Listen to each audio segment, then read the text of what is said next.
tingaone bwanji ma WhatsApp messages okuti wina wapanga delete then failed aone kuti analemba kuti chani. Anthu ena ake tikukhumbirabe mu WhatsApp akalekale achangala china GB achina AN ndi azinzake amene amatha kupanga zimene zizi. Kwano seti kuziwa kuti a messenger amapangaso messenger business mu WhatsApp anomo zimene zisonzo kuti zimatheka. Then video yathu ya lero tikuyena kuti tionesane kuti tingaone bwanji mu WhatsApp messages okuti wina wadelete.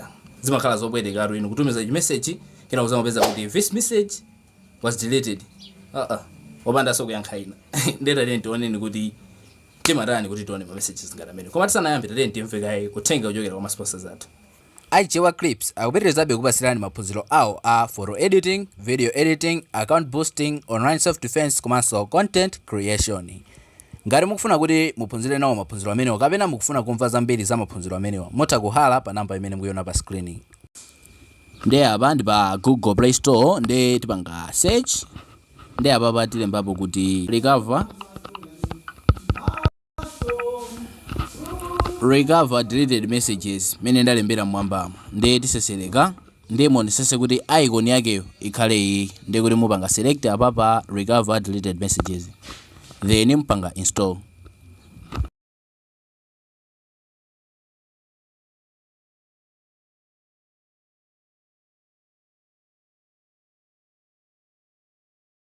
Kala kuti wamaliza kupanga install ndi tipanga open.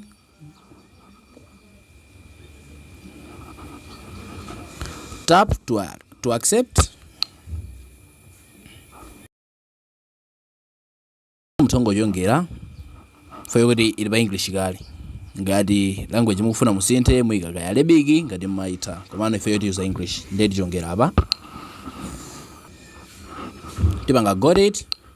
Ikafika apa ndio masankha kuti WhatsApp messages amene adelitedwayo akhale kutiko. Fayo kuti ndi ma WhatsApp awiri, WhatsApp Messenger komanso business. Ndi ine ndifuna sankhe kwambiri Messenger ayo ndi kuti business tinsiya. Ndi ndipanga next. Kwano awo mutha kusankha application iliyonse zimatheka.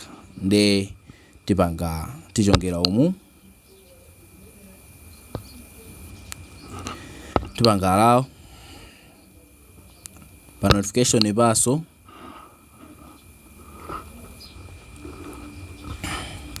Tinchongera uyale apai. Kera tipanga back. Got it. Yeah, apa ndi kuti WhatsApp message iliyonse imene itabwere kweza kuti wina waidelete ndi kuti zionera ku application amene WhatsApp Messenger ndi business saonesera atufuna kuti mafeature amenewo libeko ndi timayuza ma external apps ngati amene wawa ndi tiyese tione kuti zimakhala motani. Ndi apa ndi user account ina kutumizirano ku account imene ili ku WhatsApp Messenger ndi tingwereza kuti tingotumiza bo like chonchi. Okay, bo akeyo kaya.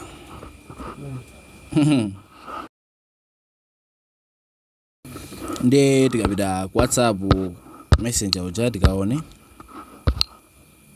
Apa apita. Gara apa afika bwino bwino ndi titutumizeni ina then tipange delete.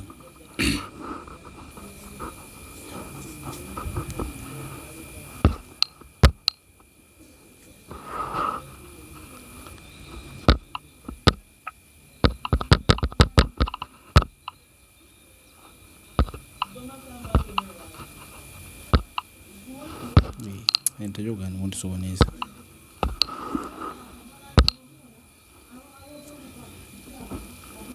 Gara apa talemba tatumiza chonchi akuyabwera ndi tipange delete.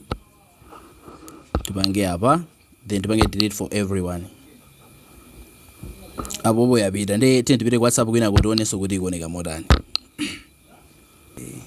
Yeah, mene muonera mwalemba kuti this message was deleted. Ndi tipita ku application kuja.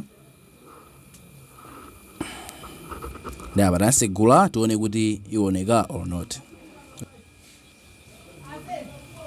Yeah. Mene muonera chat ili mwambayi ndi tisegula chonchi. Leo kuno kumene maonesano kuti message inalembedwa ndi tunalemba kuti Kamlanje chonchi kuja kuonesa kuti atilitika kwalo kuno ndi nkumene no maona. Ma message amene wadelete aja umaonera ukuku. ndi application amene iro amagwira ntchito kukhande kuti mumpange install then ma notification iwo azifika apo mutampanga kale install.